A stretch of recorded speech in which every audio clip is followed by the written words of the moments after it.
So today topic for discussion is embryology. तो थोड़ा बहुत हम इसको ओवरव्यू कर लेते हैं, ठीक है, कि how blastocyst form placenta and normal presentation.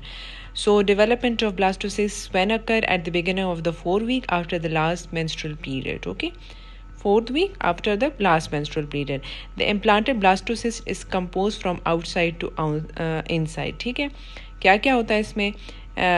Extra embryonic mesoderm, amniotic cavity and the primary yolk sac, and it is separated by bilaminar embryonic disc. ठीक है, it is separated by bilaminar embryonic disc. Extra embryonic mesoderm होता है, amniotic cavity and primitive yolk sac. So extra embryonic mesoderm progressively increases, and 12th day after ovulation, around 26 of the menstrual cycle, it contains isolated spaces and that rapidly fuse to form extra embryonic coelom. ठीक है, तो आपके पास जो extra embryonic mesoderm है वो progressively increase करता है और जो इसके दरम्यान में स्पेसेस बन जाते हैं वो फ्यूज़ होकर आपके पास एक्स्ट्रा एम्ब्रियोनिक सीलोम बनाते हैं.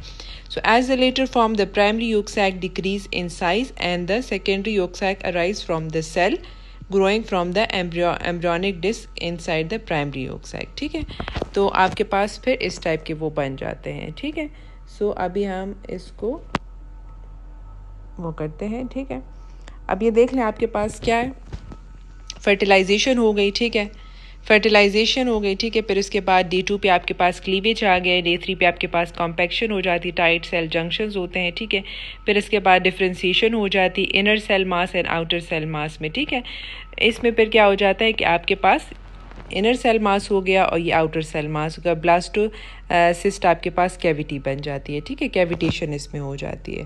तो आपके पास अपर वाला पोर्शन आपके पास क्या हो जाता है, ये आपके पास एम्ब्रियोनिक डिस्क पे थ्रू सेपरेट होता है. ठीक है, तो जोन हैचिंग के बाद आपके पास इम्प्लांटेशन होती है यूट्राइन एपिथेलियम के साथ. फिर जब ब्लास्टोसिस्ट आपके पास प्रॉपर बन जाता है, ठीक है, इस लेवल तक पहुंच जाता है डे 6 में जोन हैचिंग, और ये आपके पास क्या हो जाता है, यूट्राइन एंड्रोमेट एपिथेलियम के में इम्प्लांट हो जाता है. ठीक है, इम्प्लांटेशन के बाद क्या होता है, सेल मास डिफरेंशिएशन.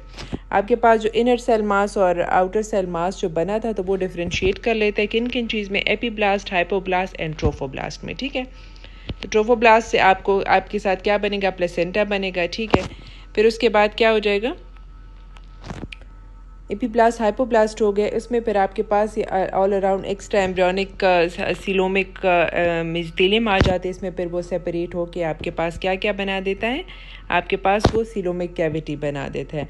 और इसमें आपके पास दरमियान में इसको सेपरेट करता है बायलैमिनर डिस्क. ठीक है, बायलैमिनर डिस्क सेपरेट करता है किस किस चीज़ को, आपके पास योक सैक और जो कैविटी को अलग कर लेता है. ठीक है, उसके बाद आपके पास मीजोडर्म फॉर्मेशन होती है. ठीक है, ये दरमियान बायलैमिनर डिस्क में आपके पास क्या क्या होता है, mesoderm and endoderm, mesoderm and ये आपके पास इसमें डिफ्रेंसिएशन आ जाती है. ठीक है, प्रिमिटिव स्ट्रीक, ये इस एरिया में आपके पास चेंजेस आ जाती हैं. ठीक है, तो उससे फिर क्या बनता है, योक सैक. ठीक है, हो गया एमनियोटिक सैक और योक सैक आपके पास, या बायलैमिनर डिस्क में आपके पास ये चेंज दोनों को, योक सैक और एमनियोटिक सैक को बायलैमिनर डिस्क आप वो करता है, क्या कहते हैं, डिफ्रेंशिएट करता है, दोनों को डिवाइड करता है. ठीक है, तो जो आपके पास फिर क्या क्या चीज़ें बनेंगी, ये ट्रोफो एक्टोडर्म आउटर से आपके पास वो बन जाता है. ठीक है, अम्बिलाइकल कॉर्ड कि सारी वो प्लेसेंटा, ये फिर अम्बिलाइकल कॉर्ड बन जाता है. ठीक है,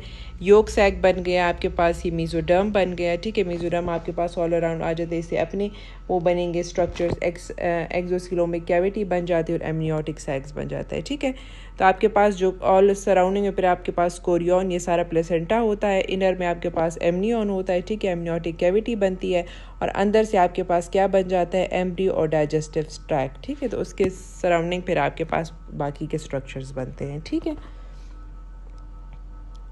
तो विल कंटिन्यू विद दैट. ठीक है, तो इसके बाद क्या हो गया कि प्राइमरी क्रोनिक विलाई फिर आपके पास कब बनते हैं, between 13 and 14 days after ovulation, end of the 4th week. Simultaneously blood vessels start to develop in extra embryonic mesoderm of the yolk sac, the connecting stalk and the chorion. ठीक है, आपको picture में दिखाया मैंने.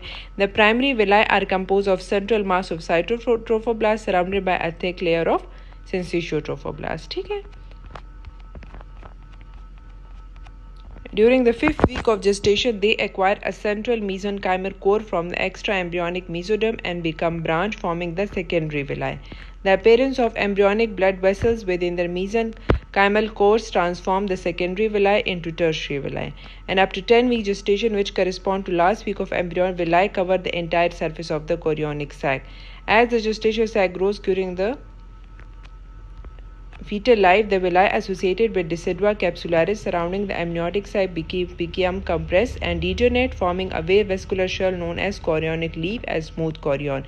Conversely, the villi associated with decidua basalis proliferate, forming the chorion फ्रंडोजम और definitive placenta. ठीक है, इसके डायग्राम्स आप इसके साथ देख ले फॉर्मेशन ऑफ प्लेसेंटा में. ठीक है, वो बड़ा अच्छा दिया हुआ है एम्ब्रियो के बुक में और आप ऑनलाइन भी सर्च कर सकते हैं इसमें प्रॉपरली के प्लेसेंटा के आपके पास क्या क्या होते हैं, कैसे डिफ्रेंशिएशन होती है. ठीक है, तो जब प्लेसेंटा आपके पास नॉर्मल बन जाए तो blastocyst has hatch the trophoblastic ectoderm layer attach to the cell surface of the endometrium. ठीक है, प्लस आपको मैंने बता दिया, दिखा भी दिया कि ब्लास्टोसिस्ट जब हो जाए, हैच हो जाए, तो वो आपके पास एंडोमेट्रियम के साथ अटैच हो जाता है. ठीक है, तो ट्रोफोप्लास्टिक पेनिट्रेशन में द एंडोमेट्रियल स्ट्रोमा आकर progressively the entire blastocoel will sink into the maternal decidua and migrating trophoblast cell with encounter venous channel of increasing size, the superficial arterioles, and during the 4th week the spiral arteries बन जाते हैं. ठीक है, the trophoblast cell infiltrate deep into the decidua and reach the deciduomyometrial junction at between 8 and 12 weeks.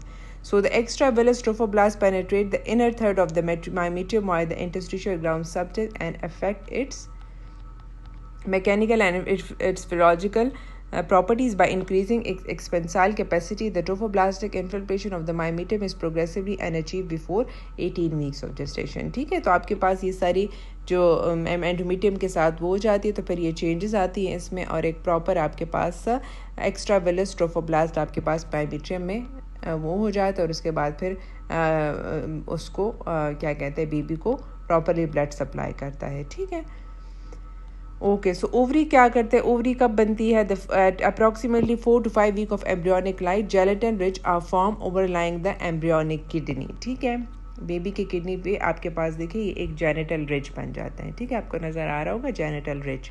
उसके बाद क्या होता है, at this stage there are identical, these are identical in both sexes. ठीक है, सेम होता है, रिच होता है.